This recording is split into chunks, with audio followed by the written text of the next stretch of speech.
entertainment at sports sa aming pagbabalik. FM. ICC ang petisyon ng dating Pangulong Rodrigo Duterte na disqualify ang dalawa sa mga hukom na dumidinig sa kanyang kasong crimes against humanity. Ang paliwanag ng ICC, walang batayan para pagdudahan ang pagiging impartial o patas ni na Judge Rain Alipini Ganso at Judge Maria del Socorro.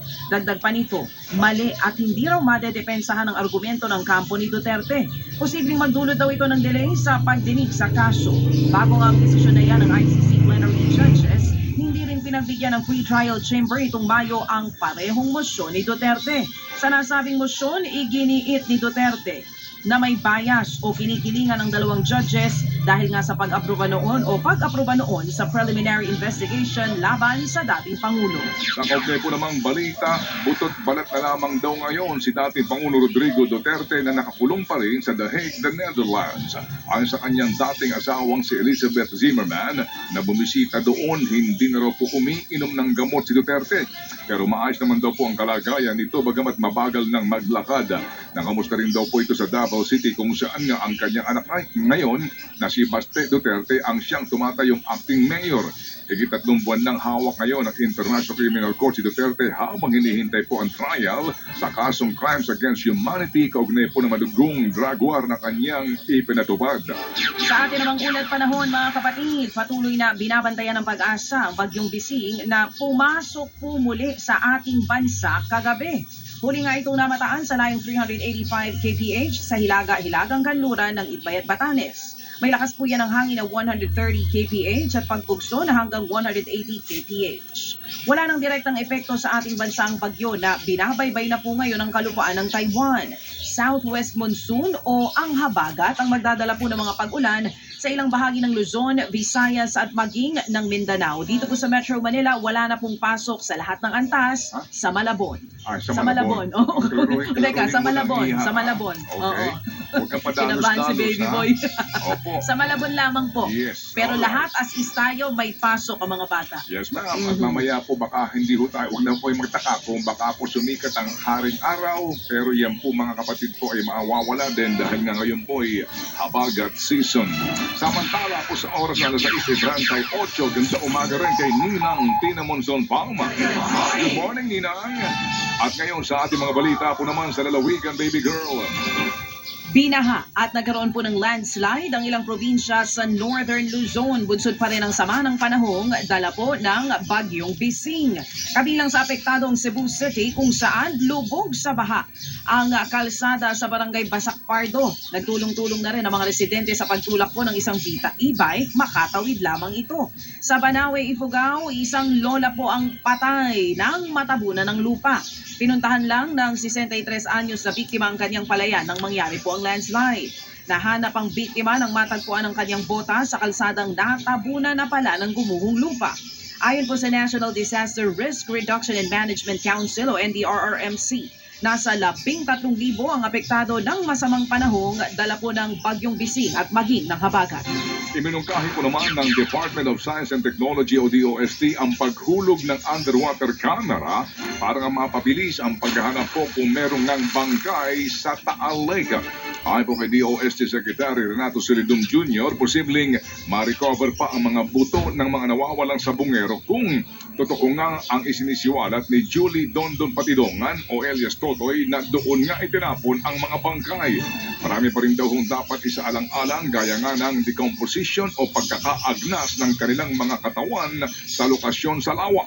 Kung nasa malalim pong bahagi raw ng lawa ang mga labi, maaring ma-preserve ito dulot ng mababang oxygen doon. Pero kung mababaw daw, mapapabilis daw ang pagkakaagnas ng mga ito at tanging mga buto na lamang daw ang tiyak na matitira sa mga labi ng sabungero. Handa po daw ang DOST na makipagtulungan sa pag-iimbestiga na nangyayari ngayon sa pagkawala ng mga sabungero. Iniimbestigahan ang bago na namang insidente ng hazing sa Philippine Military Academy o PMA. Kinilala nga po ang biktima na si Cadet 4th Class Maui Bumagad Maragun. Ayon sa mga pulis, September 2 hanggang 29 nangyari daw ang hazing. Isang buwan daw na pinahirapan si Maragun sa mabibigat na exercise sa loob po ng kanilang barracks. Nananatili pa ngayon sa ospital ang biktima. Ang git ng PMA, hindi pa ito maituturing na hazing dahil lumalabas daw sa kanilang pagsisiyasat na away magkaklase ito. Sa kabila naman yan, suspendido ng 2 kaklase ni Marago na nanakit sa kanya. Pinatawa naman ng 210 days na confinement sa kanyang kwarto at 210 na touring hours ang sinasabing squad leader na isang upperclassman. Arestado ang isang pulis na nagpapakalat umano ng pribadong video ng kanyang ex-girlfriend sa La Union. Kwento nga po ng biktima, pilit na kumukuha ng video ang suspect ng kanila pong pagtatalik noong sila'y may relasyon pa kahit na ito'y labag sa kanyang kalooban. At nang makipaghiwalay ang biktima, dito nga daw po pinagbantaan siya na ipapakalat raw ang kanilang pribadong video at mga larawan. Sinampahan na po ang suspect ng patong-patong na mga reklamong paglabag sa Violence Against Women and Children at Anti-Photo and Video Voyeurism Act at grave coercion in relation to Cybercrime Prevention Act. Samantalang natangayan ng higit 1 milyong piso ang isang senior citizen na biktima nga ng love scam dyan po sa Baguio City. Ayon sa biktima, nagsimula ang scam nang makatanggap siya ng isang mensahe mula sa isang babae na nagpakilalang sundalo mula sa bansang Yemen. Nagkamabutihan daw sila hanggang sa hiningian siya nito ng pera. Pinangakuan pa raw siya ng babae ng isang package na naglalaman ng 2 milyong dolyar at mga alahas. Nang makapagpadala na ng pera ang biktima ay hindi nga dumating ang nasabing package at doon na niya napagtantong na-scam nga siya. Iniimbestigahan na ng Regional Anti-Cybercrime Unit Cordillera ang nasabing krimen. Ay, opo. Love scam kasi nga hinuhulog mo na ang kalooban mo sa kanya. At mag-iingat po tayo dyan, ha? Kadalasan po gumagamit po ng mga kung kani-kaninong picture yung mga yan para kakunwari maengganyo nga sa kanila. Pero ito ho, mga kapatid, ay bawang mga manloloko. At ngayon sa ating mga balita po naman na pang-consumer at kalakalan, bumilis daw ang inflation o antas ng pagtaas po ng presyo ng bilihin sa unang pagkakataon ngayong taon itong Hunyo. Naitala po ang inflation sa 1.4% itong nagdaang buwan. Mas mabilis yan kumpara sa 1.3% noong Mayo. Bumilis daw ang inflation dahil nga sa pagtaas ng singil sa kuryente, petrolyo at mas mataas na tuition fee. Nakaapekto rin daw po ang mas mahal na bentahan ng karne. Mas mabilis po raw sana ang inflation kung hindi bumaba ang presyo ng bigas, mais at gulay. Mukha namang may panibagong rollback ulit sa presyo ng produktong petrolyo ngayong linggo. Sa pagtataya po ng Oil Industry Management Bureau ng Energy Department, hanggang piso kada litro ang posibleng bawas singil sa gasolina. Tinatayang nasa 50 sentimos naman ang rollback sa diesel at 80 sentimos sa kerosene. Epekto pa rin po yan ang umiiral na tigil putukan sa pagitan ng Israel at ng Iran. Pero hindi pa rin matiyak ng Energy Department kung magtutuloy-tuloy ang rollback sa buong buwan ng Hulyo. Abangan po ninyo itong mga rollback na ito at maya-maya yun po na naman kanilang malakihang dagdag singil kung sakasakali. Sa mga estudyante po naman na suki po ng LRT2 at ng MRT3, may nakalaampong student lane sa mga ticket booth sa mga istasyon ng tren. Ayon po sa Transportation Department, ito'y para mapadali ang access ng mga mag-aaral sa pagkuha ng student discount sa pamasahe. Layunin doon itong mapabilis ang commute ng mga estudyante para nga iwas late sa klase.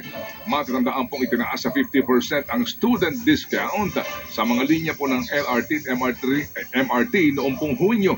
Ipatutupad ito hanggang matapos ang termino ni Pangulong Marcos Jr. sa taong 2028. Entertainment at sports sa aming pagbabalik. FM.